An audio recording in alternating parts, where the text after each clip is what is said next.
Ia, mo se fio le tunu. Ia, o le fionga fo Mr. Ia, tere lava na fioanga I Samoa o fioanga so na tu atama, le fionga fa le ula, fa le atiu, o le fioanga so tina, ia fasto uta, fa pena fo ia sau.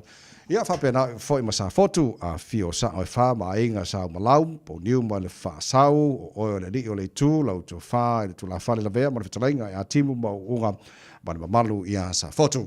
Ia, whawheno ea tūna nei te mo le tae au, whio mai le tātou pokalame, na whio ngā Honourable Barbara Edmonds. Whawhtai mo le te nei tae au, mā lor se fua manuia. Well, morning, Kawai. How's it going? It's a big mouthful for you now with the new portfolio. Sorry about it. Yeah. Well, talking about portfolios, is it too much on your shoulders, or you are all good with it? I got good, broad Samoan woman shoulders. Yeah.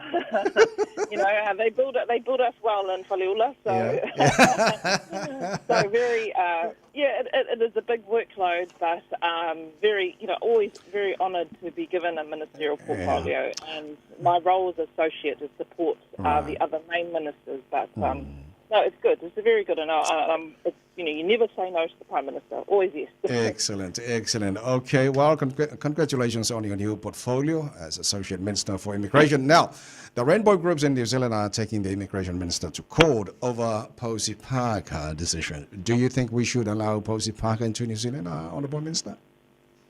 So by law, we have to. Yeah. Because under the law, the advice that the Minister received was that the threshold for what they believed he could intervene was not met. So the Minister, in order to do... People from the UK have free access to New Zealand. And unless there's very deep concerns around public safety and other matters, the Minister cannot just say you cannot come in. And so the advice he received from officials is it had not met that level, so he was not able to intervene. For us, though, we would like it she didn't come to New Zealand because her views are very repugnant, they're abhorrent, and they treat, we're used to in our Pacific cultures having whawhawhinge, different views, and we're very accepting of that. But her views do not align with that with most of everyday New Zealanders, and it is concerning in the way that she projects herself. Yeah. But again, the decision was that there wasn't a threshold met, so the Minister could not suspend her. Immigration New Zealand could not suspend it, and the Minister could not intervene. Okay. Well, I'm sure, Honourable Minister, the rainbow groups will protest against this, and I've heard that the government will support Posey Parker coming into New Zealand. Do you think you will lose some voters here because the rainbow will go against the government? The election is only 6 months away, Honourable Minister. Yeah, ultimately, that's always a matter for every individual to make in their choice. We've made it really clear that we don't agree with her views at all. We find them disgusting. A number of the members of our party will be at those protests as well. So, as much as we can, we will be showing our trans community that we support them. But again, the law is the law, and the Minister could not intervene. Immigration New Zealand said that it had not met that threshold. And, the rainbow groups that are taking the Minister to court will let that process happen. Okay, now you are the Associate Minister for Immigration. Now, the question is, Honourable Minister, only 19 nurses outside of New Zealand granted fast-track nurses visa by end of February. Do you think the government moved too late to put nurses on the list? I think it's never been, the government's been really clear from the beginning. Yeah. There is never one silver bullet to make New Zealand, to basically bring down the nursing shortage.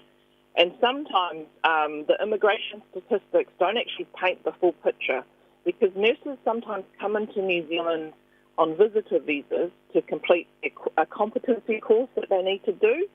And then from there, they can apply for the work visa once they've completed that competency course.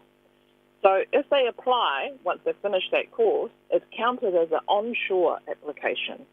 So we're still focused on making sure we get those shortages addressed in those high-skilled areas. But I appreciate that on the raw numbers, it doesn't look like we've done much with that. But actually, the numbers don't tell the true story because there's a number of layers that added to that, as I've just explained. Okay, lo fangon mista ole bainga mulmodi fa mulmole santa na rom sitasio alo Samoa lo of natule tele so sani mole atinu itono Hawke's Bay Dave Letele, that was last week. Now, what's the update on the government's recovery plan for Hawke's Bay, please? Yeah, so I was in Hawke's Bay again on Wednesday. We met with what is called the Hawke's Bay Recovery Agency.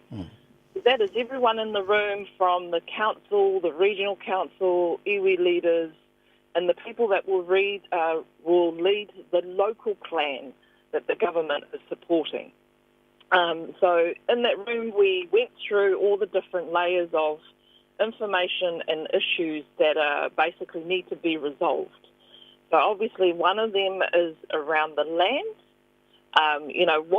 What's happening at the moment is that we've asked the insurance companies through our task force for information around what areas to them are high risk, medium and low. And what's happened as well is we've asked the council for their maps of high, medium, low risk areas. When we have those two pieces of data, we will then aggregate it, so put it together.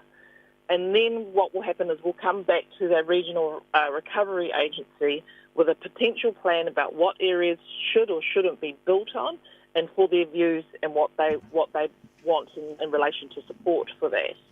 So that information work is currently happening.